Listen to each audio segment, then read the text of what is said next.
ഇപ്പൊ കേശവൻ ചേട്ടന്റെയും ചേച്ചിയുടെ പേരെന്താ? സുധാ ചേച്ചിയുടെയും വീടാണ് ഈ കാണുന്നത്. കണ്ടോ, വലിയൊരു ബംഗ്ലാവാണല്ലേ. അപ്പൊ ഇതുകൊണ്ടായിരിക്കാം ഇവര് ഈ ഒരു വെള്ളക്കാർഡ് കൊടുക്കാൻ. സാധാരണ വെള്ളക്കാർഡ് കൊടുക്കുന്നെന്ന് പറയുന്നത് വണ്ടിയൊക്കെ ഉള്ളവർക്കാണ്. വണ്ടി ഉള്ളവർക്കൊക്കെയാണ് സാധാരണ ഇത് കൊടുക്കുന്നത്. അത് നിങ്ങൾക്കും അറിയാം, ഞങ്ങൾക്കും അറിയാം. പക്ഷെ നമ്മളെ വണ്ടി എന്തി? എനിക്ക് വണ്ടിയുള്ളവരാണ് സാധാരണ. ഇപ്പൊ കാണുമ്പോ മനസ്സിലായല്ലേ. നമ്മളെ വണ്ടിയെ മെയ്യാൻ വിട്ടേക്കുവാ. ഇവിടെ ആനയൊക്കെ വരാറുണ്ട്. വണ്ടിയുള്ള എന്റെ വീട് കണ്ടോ? കണ്ടു മനസ്സിലാക്കിയാൽ എനിക്ക് ഇഷ്ടം പോലെ വണ്ടിയുണ്ടെന്നുള്ളത്. ഈ കാണുന്നതാണ് അച്ചൻകോവിലാണ്. അച്ചൻകോവിൽ ഏതാ സ്ഥലത്ത്? ഇവിടെ അങ്ങനെ വരാതില്ല. ഇവിടെ പിന്നെ ഡ്രൈവിൽ നിന്ന് ടിയോ ഒക്കെ വരുന്ന, സീഡിയോ ഒക്കെ വരുന്ന സ്ഥലമോ വന്നവർ കാണുന്നതോ. സുഹൃത്തുക്കളെ, നമ്മുടെ നാട്ടിൽ ഇത് എന്തൊക്കെയാണ് സംഭവിക്കുന്നത്? ഈ കാർ ഒക്കെ ഉള്ളവർക്ക് ചിലപ്പോൾ മഞ്ഞക്കാട് നീലക്കാടൊക്കെയാണ്. എന്നാൽ ഇതൊന്നുമില്ലാതെ വനത്തിൽ താമസിക്കുന്ന ഒരു ചേട്ടനും ചേച്ചിയും കൊടുത്തിരിക്കുന്നത് വെള്ളക്കാടാണ്. അവരുടെ ബംഗ്ലാവ് നിങ്ങൾക്കൊന്ന് കാണണം. അതുകൊണ്ട് ഈ കാണുന്നതാണ് ഈ ബംഗ്ലാവ്. അതൊക്കെ. എൻ്റെ പേര് കേശവൻ. ചെമ്മൂര് 1-ാം വാർഡിലെ പഞ്ചായത്തിൽ 1-ാം വാർഡിൽ താമസിക്കുന്ന ആളാണ്. ജോലി എന്തുവാ?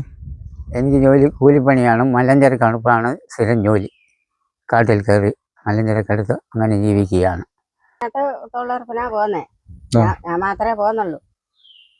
എന്തുകൊണ്ടാണ് ചേട്ടാ ഈ ഒരു വെള്ളക്കാട് നിങ്ങൾക്ക് വരാനുള്ള കാരണം? നിങ്ങൾ ഈ എന്ത് കണ്ടിട്ടാണ് ഈ ഒരു വെള്ളക്കാട് നിങ്ങൾ? ഞങ്ങൾക്ക് അറിഞ്ഞൂടാ. ഇങ്ങനെ തന്നു കാർഡ് ഇല്ലെന്ന് പറഞ്ഞപ്പം സപ്ലൈ ഓഫീസർ ഇവിടെ കൊണ്ട് തന്നതാണ്. സപ്ലൈ ഓഫീസർ വന്നുകൊണ്ടുവന്നതാ? അവര് തന്നെ കൊണ്ട് തന്നതാ. അവർ കൊണ്ട് തന്നതാണ്. ചേട്ടന്റെ പേരെന്തായിരുന്നു? കേശവൻ. അതിവിടെ നട്ടേക്കുമല്ലേ? ഇതിന് ഇങ്ങനെയൊക്കെയുള്ള കൃഷികളൊക്കെയാണ് നിങ്ങൾക്ക് വരുമാനം, അല്ലാതെ വേറെ പുറത്തു പോയി ജോലിയൊന്നും ഇല്ല. പുറത്തോട്ടൊക്കെ പോകാൻ താല്പര്യമുണ്ടോ? പുറത്തു പോയി താമസിക്കാൻ? ഇല്ല. പുറത്ത് പോയി ജോലി ചെയ്യാനുള്ള ചാൻസ് ഇല്ല. നമ്മളെന്ത് ജോലി ചെയ്യൂല്ലേ? നമുക്ക് ആകെ അറിയാവുന്നത് ഈ വനത്തിൽ പോയി ഇതുപോലുള്ള ഇതൊക്കെ ശേഖരിക്കാനുള്ള ജോലികളാണ്. അല്ല നാട്ടിൻ പുറത്തൊക്കെ ആണെങ്കിൽ വീടിന്റെ പണികൾ ഇങ്ങനെയൊക്കെയുള്ള പണികൾക്കൊന്നും പോകാൻ പറ്റത്തില്ല. അതും അടുത്ത സ്ഥലത്തൊന്നും ഇല്ല, ദൂരെ ഒക്കെ പോകണം. അങ്ങനെയൊന്നും പോകാനെ കൊണ്ട് പറ്റത്തില്ല. ഇനിയിപ്പോ മലഞ്ചരക്ക് എടുക്കേണ്ട സമയങ്ങളായോ? ആയി വരിക. അതെന്നാ? അത് മാർച്ച് മാസമാണ്. ഒരു മാസം കൊണ്ട് കഴിയുമ്പോൾ എല്ലാത്തിൻ്റെ സീസൺ. ആ സമയമാകുമ്പോ നിങ്ങളങ്ങ് പോകും. അന്നേരം നിങ്ങളുടെ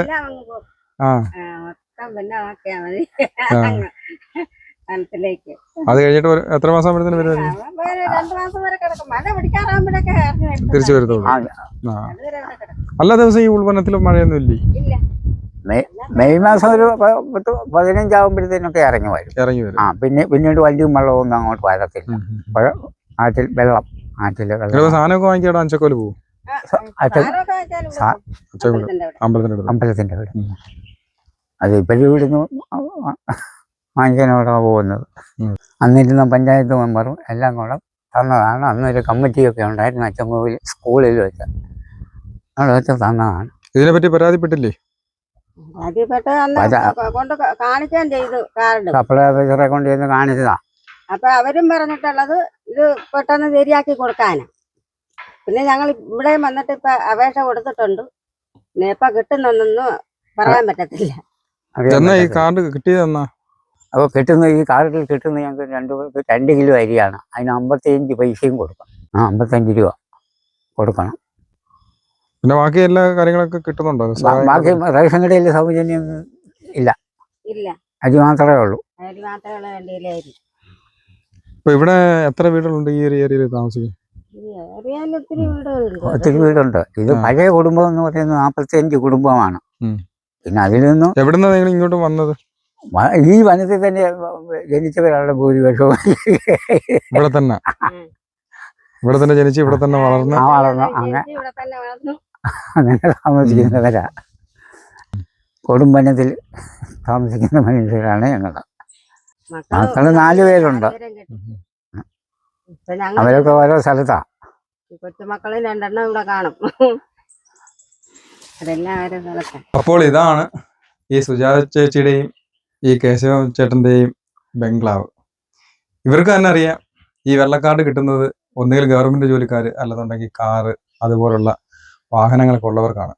പക്ഷെ എന്തുകൊണ്ടാണ് ഇവർക്ക് ഇത് കിട്ടിയതെന്ന് ഇവർക്ക് തന്നെ ഇതുവരെ അറിയാൻ പറ്റും. 2024 കിട്ടിയതാണ്, 25 കഴിഞ്ഞ് ഇത് 26ലേക്ക് വന്നു, എന്നിട്ടും ഇതിനൊരു മാറ്റം വന്നിട്ടില്ല. ഇവർക്ക് മാത്രമല്ല, ഇവരോടൊപ്പം കൊടുത്ത കുറച്ച് പേർക്ക് കൂടെ ഉണ്ട്. അപ്പോൾ എത്രയും പെട്ടെന്ന് തന്നെ ഇത് അധികാരികളിൽ എത്തിയിട്ട് ഇത് മാറ്റി കിട്ടുമെന്നുള്ള പ്രതീക്ഷയോടെയാണ് നമ്മൾ ഇവിടെ നിന്ന് യാത്ര ചെയ്തിരിക്കുന്നത്. പക്ഷെ ഇവരെ ഇങ്ങനെ ബുദ്ധിമുട്ടിക്കരുത്. അപ്പോൾ നമുക്ക് മറ്റൊരു വീഡിയോയുമായി കാണാം അല്ലേ? ഓക്കെ.